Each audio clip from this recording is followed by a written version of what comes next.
आता पाहूयात मुंबई पुण्याच्या टॉप 9 बातम्या।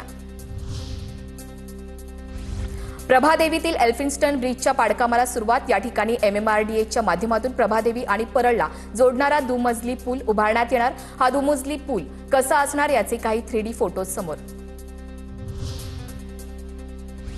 एल्फिन्स्टन पूल बंद केल्याचा फटका एसटीच्या प्रवाशांना बसणार। पूल बंद केल्यानं परळ आगारातून सुटणाऱ्या एसटीच्या मार्गात बदल। एसटी बसच्या तिकिटात 10 रुपयांची वाढ केली जाणार। मुंबई पालिकेच्या प्रारूप प्रभाग रचनेवरील हरकती सूचनांवरील सुनावणी प्रक्रिया पूर्ण। अखेरच्या दिवशी 28 हरकती सूचनांवर सुनावणी। अंतिम प्रभाग रचना 15 सप्टेंबरपर्यंत नगरविकास विभागाला सादर। भिवंडीतील पडघ्याचा कचरा केडीएमसीच्या उंबरडे डम्पिंग ग्राउंडवर। स्थानिक ग्रामस्थांनी कचऱ्याची गाडी अडवत घातला गोंधळ। दुर्गंधी प्रदूषण आमच्या माथी का? संतप्त ग्रामस्थांचा सवाल। पश्चिम रेल्वेच्या बोरिवली ते गोरेगाव दरम्यान आज रात्रकालीन ब्लॉक रूळ आणि सिग्नलची देखभाल दुरुस्ती करण्यात येणार। पश्चिम रेल्वेवर रविवारी दिवसा कोणताही ब्लॉक नसेल।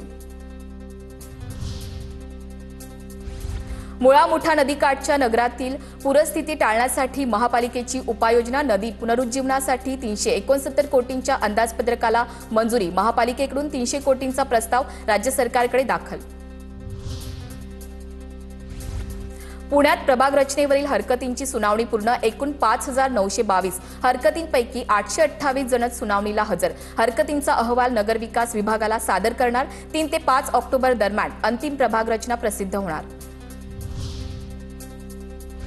15 सप्टेंबर पासून 10वीचे अर्ज भरण्यास सुरुवात होणार। ऑनलाईन पद्धतीने भरता येणार। बोर्डाच्या परीक्षेचा अर्ज 6 ऑक्टोबर पर्यंत अर्ज भरता येणार। कल्याणमध्ये भटक्या कुत्र्यांची दहशत। एका दिवसात 35 जणांना कुत्र्यांचा चावा। घटना सीसीटीव्हीत कैद।